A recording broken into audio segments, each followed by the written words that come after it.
सूर्यकवच श्रीगणेशाय नमः।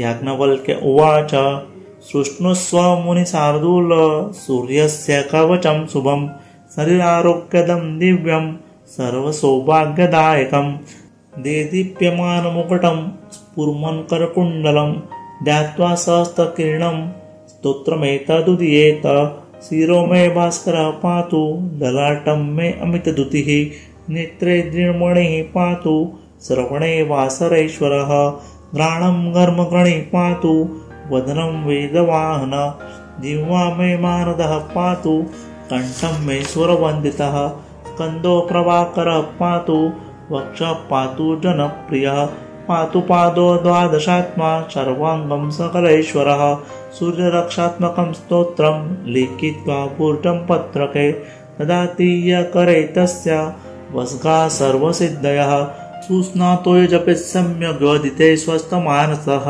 सरोगमुक्तो दीर्घायुः सुखं पुष्टिं च विन्दति इति श्रीमद्याज्ञवल्क्यमुनिविरचितं सूर्यकवच सम्पूर्णम्।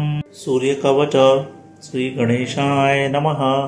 याज्ञवल्क्य उवाच सृष्णुस्व मुनिशार्दूल सूर्यस्य कवचं शुभं शरीरारोग्यदं दिव्यं सर्वसौभाग्यदायकं देदीप्यमानमुकुटं स्फुर्मन्करकुण्डलं ध्यात्वा सहस्रकिरणं स्तोत्रमेतदुदीयेत शिरो मे भास्करः पातु ललाटं मे अमितद्युतिः नेत्रे दृढमणिः पातु श्रवणे वासरेश्वरः घ्राणं घर्मगणिः पातु वदनं वेदवाहन जिह्वा मे मानदः पातु कण्ठं मे स्वरवन्दितः स्कन्दो प्रभाकरः पातु वक्षः पातु जनप्रियः पातु पादो द्वादशात्मा सर्वाङ्गं सकलेश्वरः सूर्यरक्षात्मकं स्तोत्रं लिखित्वा पूर्णं पत्रके ददाति करे तस्य वस्गा सर्वसिद्धयः सुस्नातो जपेत् सम्यग् वदिते स्वस्थमानसः सरोगमुक्तो दीर्घायुः सुखं पुष्टिं च विन्दति इति श्रीमद्याज्ञवल्क्यमुनिविरचितं सूर्यकवच सम्पूर्णम्। सूर्यकवच श्रीगणेशाय नमः। याज्ञवल्क्य उवाच सृष्णुस्व मुनिशार्दूल सूर्यस्य कवचं शुभं शरीरारोग्यदं दिव्यं सर्वसौभाग्यदायकं देदीप्यमानमुकुटं स्फुर्मन्करकुण्डलं ध्यात्वा सहस्रकिरणं स्तोत्रमेतदुदीयेत शिरो मे भास्करः पातु ललाटं मे अमितद्युतिः नेत्रे दृढमणिः पातु श्रवणे वासरेश्वरः घ्राणं घर्मगणिः पातु वदनं वेदवाहन जिह्वा मे मानदः पातु कण्ठं मे स्वरवन्दितः स्कन्दो प्रभाकरः पातु वक्षः पातु जनप्रियः पातु पादो द्वादशात्मा सर्वाङ्गं सकलेश्वरः सूर्यरक्षात्मकं स्तोत्रं लिखित्वा पूर्णं पत्रके ददाति करे तस्य वस्गा सर्वसिद्धयः सुस्नातो जपेत् सम्यग् वदिते स्वस्थमानसः सरोगमुक्तो दीर्घायुः सुखं पुष्टिं च विन्दति इति श्रीमद्याज्ञवल्क्यमुनिविरचितं सूर्यकवच सम्पूर्णम्। सूर्यकवच श्रीगणेशाय नमः। याज्ञवल्क्य उवाच सृष्णुस्व मुनिशार्दूल सूर्यस्य कवचं शुभं शरीरारोग्यदं दिव्यं सर्वसौभाग्यदायकं देदीप्यमानमुकुटं स्फुर्मन्करकुण्डलं ध्यात्वा सहस्रकिरणं स्तोत्रमेतदुदीयेत शिरो मे भास्करः पातु ललाटं मे अमितद्युतिः नेत्रे दृढमणिः पातु श्रवणे वासरेश्वरः घ्राणं घर्मगणिः पातु वदनं वेदवाहन जिह्वा मे मानदः पातु कण्ठं मे स्वरवन्दितः स्कन्दो प्रभाकरः पातु वक्षः पातु जनप्रियः पातु पादो द्वादशात्मा सर्वाङ्गं सकलेश्वरः सूर्यरक्षात्मकं स्तोत्रं लिखित्वा पूर्णं पत्रके ददाति करे तस्य वस्गा सर्वसिद्धयः सुस्नातो जपेत् सम्यग् वदिते स्वस्थमानसः सरोगमुक्तो दीर्घायुः सुखं पुष्टिं च विन्दति इति श्रीमद्याज्ञवल्क्यमुनिविरचितं सूर्यकवच सम्पूर्णम्। सूर्यकवच श्रीगणेशाय नमः। याज्ञवल्क्य उवाच शृण्वस्व मुनिशार्दूल सूर्यस्य कवचं शुभं शरीरारोग्यदं दिव्यं सर्वसौभाग्यदायकं देदीप्यमानमुकुटं स्फुर्मन्करकुण्डलं ध्यात्वा सहस्रकिरणं स्तोत्रमेतदुदीयेत शिरो मे भास्करः पातु ललाटं मे अमितद्युतिः नेत्रे दृढमणिः पातु श्रवणे वासरेश्वरः घ्राणं घर्मगणिः पातु वदनं वेदवाहन जिह्वा मे मानदः पातु कण्ठं मे स्वरवन्दितः स्कन्दो प्रभाकरः पातु वक्षः पातु जनप्रियः पातु पादो द्वादशात्मा सर्वाङ्गं सकलेश्वरः सूर्यरक्षात्मकं स्तोत्रं लिखित्वा पूर्णं पत्रके ददातीयकरे तस्य वस्गा सर्वसिद्धयः सुस्नातो जपेत् सम्यग् वदिते स्वस्थमानसः सर्वोपमुक्तो दीर्घायुः सुखं पुष्टिं च विन्दति इति श्रीमद्याज्ञवल्क्य मुनिविरचितं सूर्यकवच सम्पूर्णम्। सूर्यकवच। श्रीगणेशाय नमः।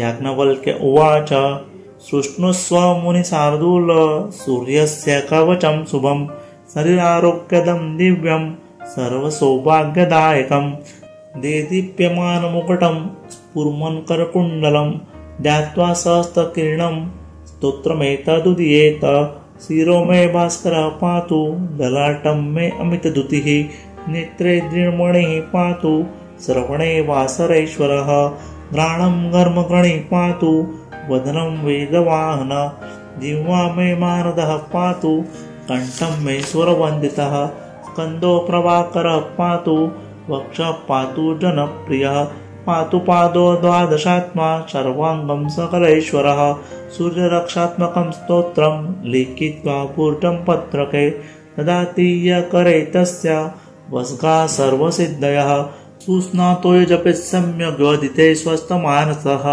सर्वोपमुक्तो दीर्घायुः सुखं पुष्टिं च विन्दति इति श्रीमद्याज्ञवल्क्य मुनिविरचितं सूर्यकवच सम्पूर्णम्। सूर्यकवच। श्रीगणेशाय नमः। याज्ञवल्क्य उवाच शृण्वस्व मुनिशार्दूल सूर्यस्य कवचं शुभं शरीरारोग्यदं दिव्यं सर्वसौभाग्यदायकं देदीप्यमानमुकुटं स्फुर्मन्करकुण्डलं ध्यात्वा सहस्रकिरणं स्तोत्रमेतदुदीयेत शिरो मे भास्करः पातु ललाटं मे अमितद्युतिः नेत्रे दृढमणिः पातु श्रवणे वासरेश्वरः घ्राणं घर्मगणिः पातु वदनं वेदवाहन जिह्वा मे मानदः पातु कण्ठं मे स्वरवन्दितः स्कन्दो प्रभाकरः पातु वक्षः पातु जनप्रियः पातु पादो द्वादशात्मा सर्वाङ्गं सकलेश्वरः सूर्यरक्षात्मकं स्तोत्रं लिखित्वा पूर्णं पत्रके ददातीयकरे तस्य वस्गा सर्वसिद्धयः सुस्नातो जपेत् सम्यग् वदिते स्वस्थमानसः सर्वोपमुक्तो दीर्घायुः सुखं पुष्टिं च विन्दति इति श्रीमद्याज्ञवल्क्य मुनिविरचितं सूर्यकवच। श्रीगणेशाय नमः।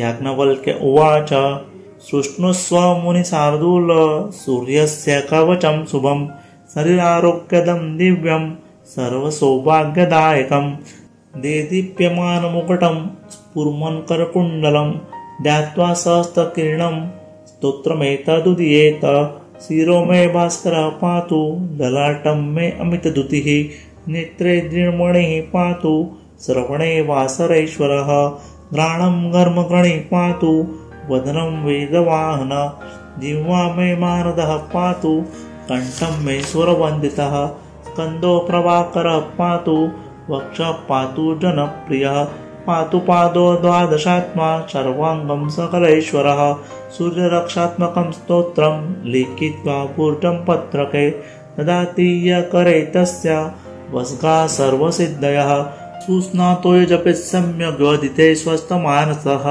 सर्वोपमुक्तो दीर्घायुः सुखं पुष्टिं च विन्दति इति श्रीमद्याज्ञवल्क्य मुनिविरचितं सूर्यकवच सम्पूर्णम्। सूर्यकवच। श्रीगणेशाय नमः।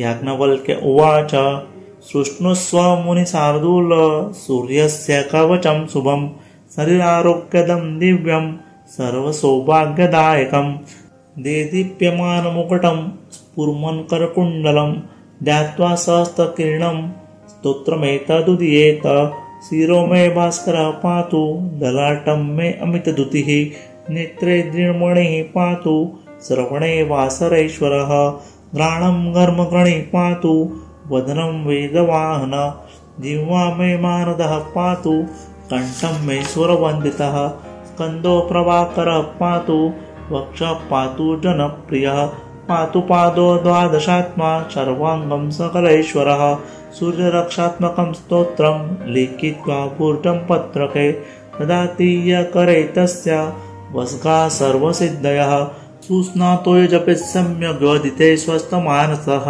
सरोगमुक्तो दीर्घायुः सुखं पुष्टिं च विन्दति इति श्रीमद्याज्ञवल्क्यमुनिविरचितं सूर्यकवच। श्रीगणेशाय नमः।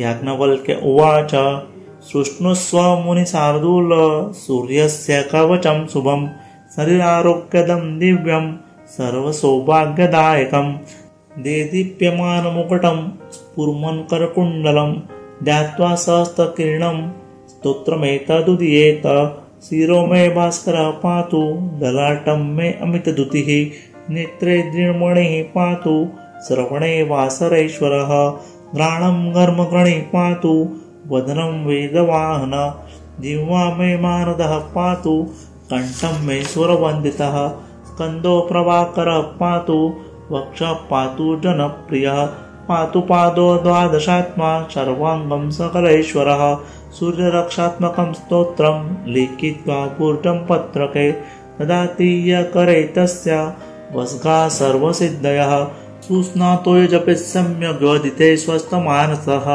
सरोगमुक्तो दीर्घायुः सुखं पुष्टिं च विन्दति इति श्रीमद्याज्ञवल्क्यमुनिविरचितं सूर्यकवच सम्पूर्णम्। सूर्यकवच। श्रीगणेशाय नमः।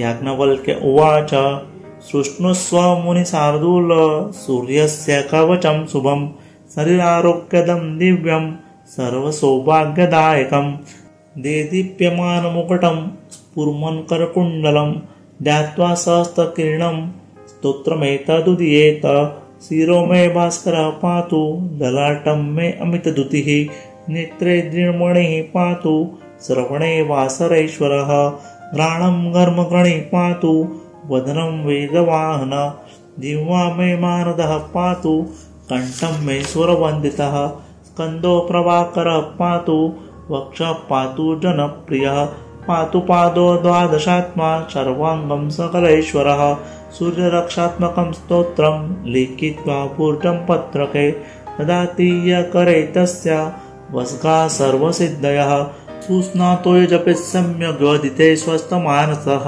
सरोगमुक्तो दीर्घायुः सुखं पुष्टिं च विन्दति इति श्रीमद्याज्ञवल्क्यमुनिविरचितं सूर्यकवच सम्पूर्णम्।